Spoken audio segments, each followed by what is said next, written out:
This is Audible.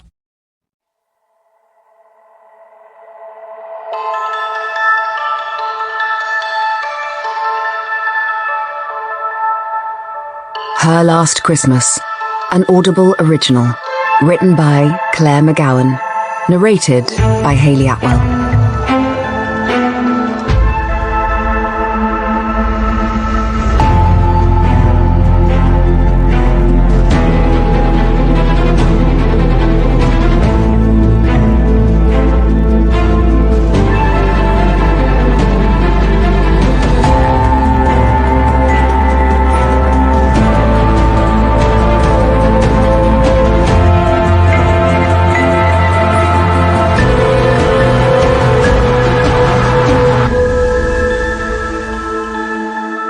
This is the BBC News on December 26, 2024. The body of a British tourist has been found in a chalet in France, where the Shadow Chancellor, Michael Gillis, was reported to be spending Christmas with friends. French police have yet to confirm the identity of the casualty, but local sources suggest those staying in the chalet included Spencer Courtney and Danielle Smith, the founders of wellness brand BeWell.com, as well as the owners of the property, Nicola Edwards of health firm Loop, and her husband, Oscar-nominated director Cameron Fraser-Jones. More on this story as it develops.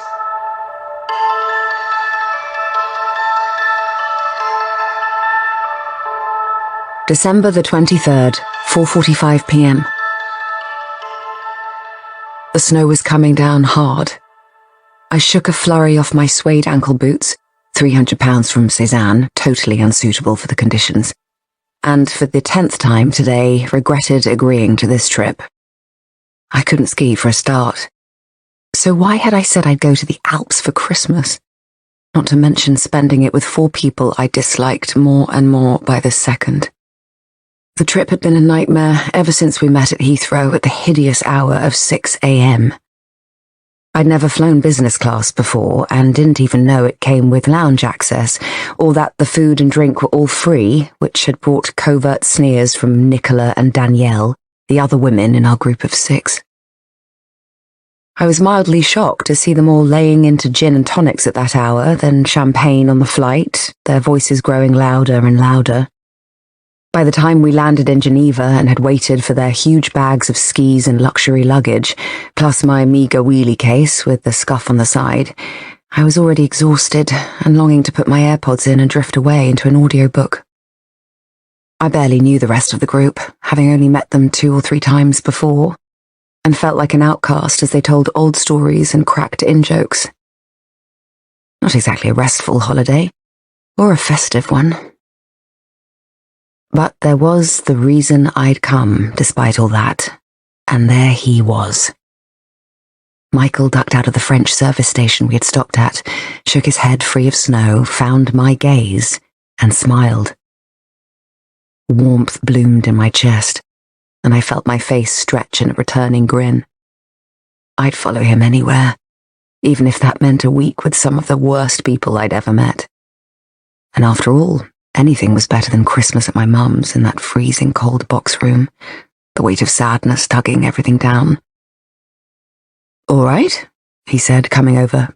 "You look upset." "Just cold." I'd been waiting outside for him, which was stupid and was already chilled through. I wasn't used to freezing weather like this, living in central London. He rubbed my arms through my heavy ski coat, purchased at TK Maxx the week before. "You're not still shaken from yesterday, are you, Emma?" I'd forgotten about it, in truth. Anyway, there was no harm done. He still looked concerned. Still, it's not a nice thing to happen, a burglary. But they didn't get anything. I forced a laugh because, in truth, it was upsetting that I had come home from work the night before to find a window broken and my things rifled through, even if nothing appeared to be stolen.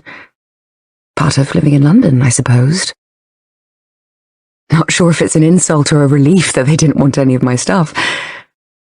"We'll get you some better security, maybe install an alarm when we're back." How I love